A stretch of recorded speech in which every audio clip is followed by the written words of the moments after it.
আজকের দেশনেত্রী বেগম খালেদা জিয়ার ব্যক্তিগত চিকিৎসক। আপনারা স্ট্রেট কথা বলবেন, কোনো ধরনের কারণ নামের আগে কথা শুনতে চাই।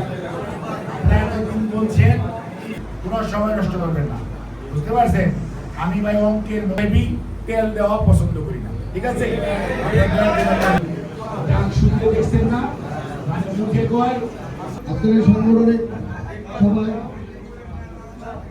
সুনজর দিবেন, ছাত্র দলকে অবহেলিত বানাবেন না। আপনি আমাদের ছাত্র দলকে একটু সুনজর দিবেন। একটি সংগঠন হবে যা আপনি নিজেও কল্পনা করতে পারবেন। ব্যক্ত করে আমি আমার সুসংবাদ পরিবেশন হবে।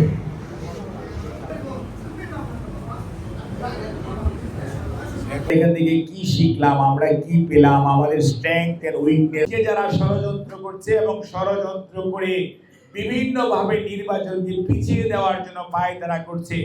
এখনো ঐক্যমত কমিশনের আলোচনা চলছে এবং প্রধান উপদেষ্টা গত পরশুদিনও সবাইকে নিয়ে আলোচনা করেছেন, কিন্তু কেউ কেউ রাজপথে নামার হুঙ্কার দিচ্ছেন। হুঙ্কার দেওয়া কোনো সমস্যা না, গণতান্ত্রিক রাজনীতিতে হুঙ্কার দিতেই পারেন, কিন্তু আমরা জানি আমরা যদি জনগণকে গণতন্ত্রের পক্ষে আজকে ঐক্যবদ্ধ করতে পারি, ফেব্রুয়ারির নির্বাচনের পক্ষে ঐক্যবদ্ধ করতে পারি, কোনো হুঙ্কারে আগামী জাতীয় নির্বাচন বাধাগ্রস্ত করার ক্ষমতা কারো নাই। কারণ মনে রাখতে হবে, শেষ বিচারে জনগণ সিদ্ধান্ত নেবে তারা কার সাথে থাকবে, কার দিকে যাবে। জনগণ ভোটাধিকার প্রয়োগ করতে চায়, জনগণ দেশের মালিকানা চায়, জনগণ তাদের অধিকার চায়, জনগণ অন্যায় অত্যাচারের বিচার চায়, জনগণ লুণ্ঠনকৃত অর্থের ফেরত আনতে চায় এবং আমাদের উপর পাখির মতো গুলি করে যে সমস্ত ভাইদেরকে মারা হয়েছে তার বিচার চায়, ফেসিবাদের বিচার চায় জনগণ। কাজেই জনগণ কোনো অবস্থাতেই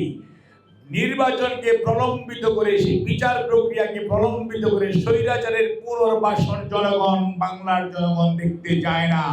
কাজেই যারা আজকে বিভিন্ন হুঙ্কার দিচ্ছেন তারা প্রকারান্তরে স্বৈরাচারকে পুনর্বাসিত করার রাস্তা প্রশস্ত করছেন। আমি